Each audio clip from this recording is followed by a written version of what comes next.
Good evening, everyone. It's been a pretty quiet day. Um, so I'm supposed to get my medical leave check now every week.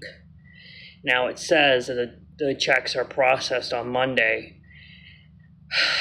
but it said that I may get it the 20th to the 22nd, and it's like, wow, they're still delaying my check, And it was real. I mean, it was so hard when they delayed it, like the first time, because I had nowhere to stay, and I was expecting that check on a Tuesday, and it didn't come until Thursday. So that was like devastating. But it was such a relief that I got the check, deposited to my bank account.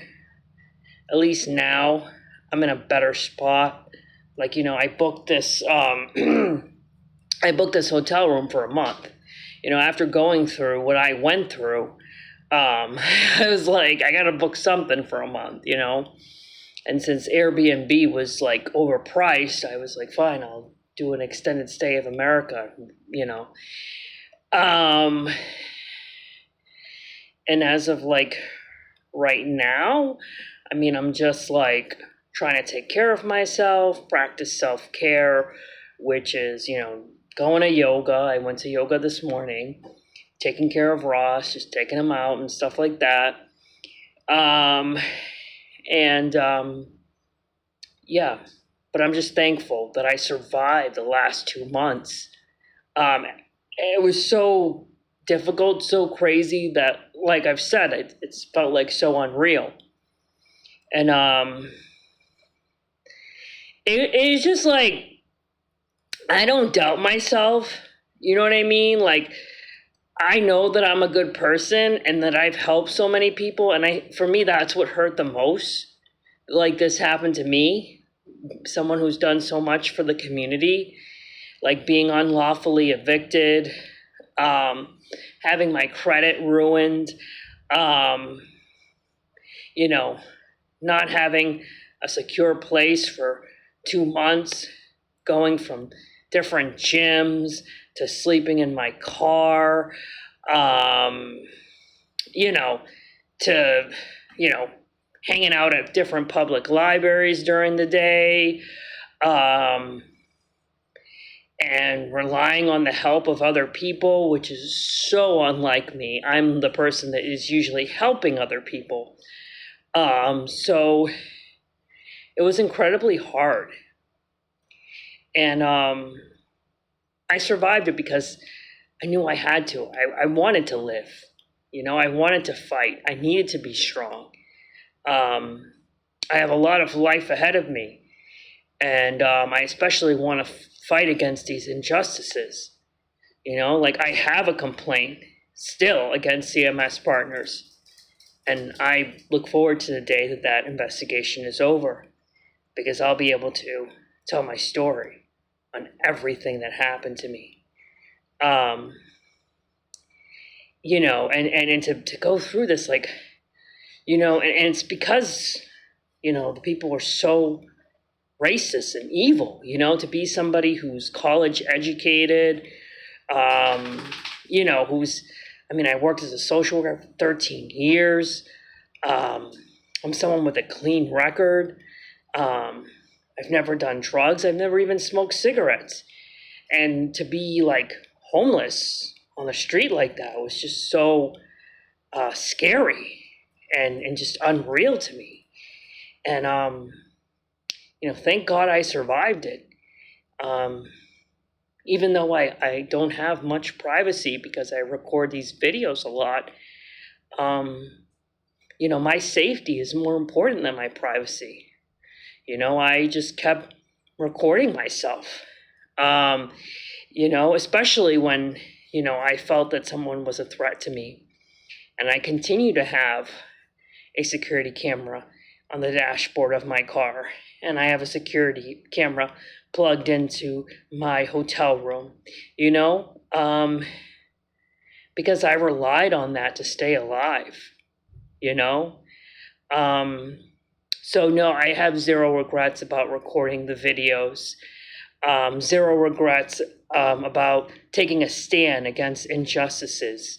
You know, the complaints that I made against CMS Partners, the Malden Parking Department, Citizens Bank, they were all accurate, you know, and all those places deserve to have complaints against them because they did discriminate against me. All the bad reviews that I gave businesses, completely factual. Those are the things that happened to me, and I have no regret for telling my story.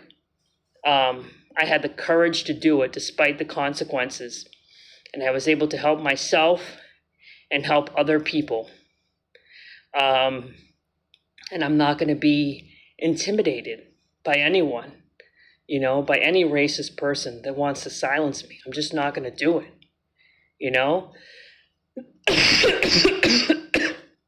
You know, and you know, speaking of the city of Malden, you know, I have this traffic violation from several months ago that, you know, I've, you know, filled out an appeal for, and I know it's at the end of this month.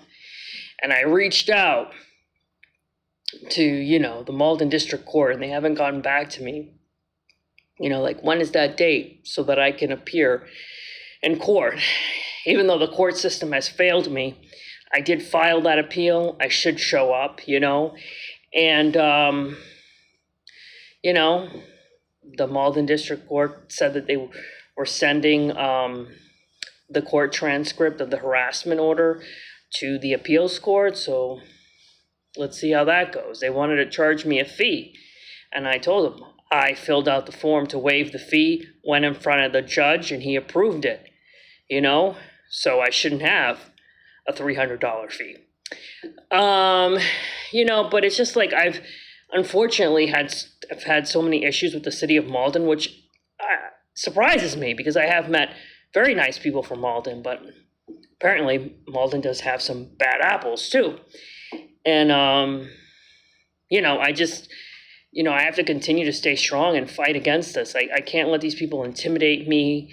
I can't let retaliation get in the way of me sticking up for myself and taking a stand against what is wrong, you know? You know, so hopefully I hear back from the court as far as that date goes, you know, when to appeal that traffic violation, even if it's a waste of my time. At least I showed up, right? That, and I'm waiting for my license plate.